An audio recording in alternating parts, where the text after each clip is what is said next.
Jujutsu Kaisen Season 2 Episode 1 is out, and it was so incredible.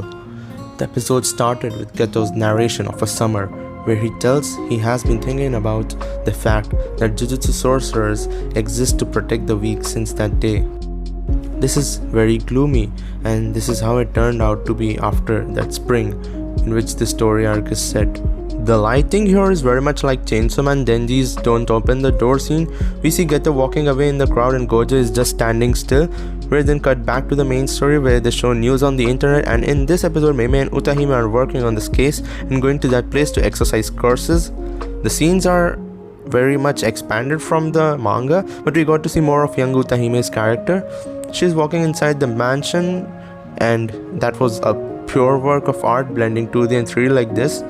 Some people might hate it, but I personally liked it. Utahime goes to the top floor, being very scared of checking each room. The camera work is also done very well here and reminds me a lot of Chainsaw Man episodes again. Meme and Utahime later come to realize this is a loop where the hallway doesn't end and keeps repeating itself in a random length, and they start running in opposite directions to break this loop, and it works out. And oh my goodness, the scenes right here were so fluid and dramatic. Some people are pointing at Utahime's face being inconsistent here, but that's still fine because these scenes are really fast and also not very important. The simplistic art choice here has made the movement so smooth, and I really liked it. The mansion is destroyed and we see GOJO standing on the rubble saying he's here to save Utahime, and starts insulting her. And suddenly a giant curse attacks her just when Geto's entry happens, which was amazing. When Utahime sees Shoko, we see a chibi face of hers, which was funny, and much funnier we see GOJO and Geto's chibi face, and Geto's voice when he said "Urusei" was just way too funny. Now we go back to Jujutsu High when Principal Yaga punches GOJO like this. Again chibi-fied GOJO. We see some additional scenes of GOJO playing basketball with Geto. I like how Shoko is trying to wear GOJO's glasses in the background, lol, and I hardly noticed it at first. GOJO asks Geto why do they need to put a veil when exercising curses, and Geto replies it's so that the common people don't see them, and GOJO starts insulting as how the common people are weak and sorcerers need to protect them.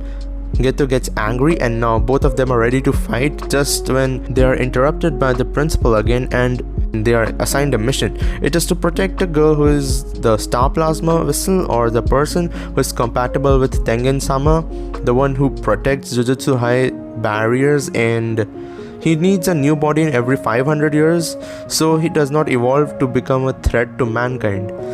The principal now explains that there are two groups who are looking for the girl, one being Q group and the other being Star Religious group, and the mission is to protect her for 2 days till the day of their merging. Now Geto and GOJO go to escort that girl who's probably in a hotel, but I'm not sure if it's that. GOJO and Geto walking like this was so goofy, and as Geto rings the bell of her room, there's a blast and the girl suddenly falls out from the building, and this was an attack by the Q group, but Geto saves her. GOJO is just outside when he is also attacked, but obviously his infinite saves him, and he begins to roast the guy who attacked him and wants him to cry and apologize. This was so GOJO-ish. And now the scene cuts to two guys in another building who are from the Star Religious group, and this guy has probably hired an assassin who is from the Zenin clan, but he explained he's no longer a Zenin because he took his wife's last name and is now a Fushiguro, and the episode ends. So if you know who this guy is, that's awesome, and if you don't know yet, think who else is a Fushiguro in this show. And I won't go into much detail, but yeah, that's it. The episode preview kinda showed the storyboards or the scenes for the next step. Again, this was a very different artistic choice and it's not bad.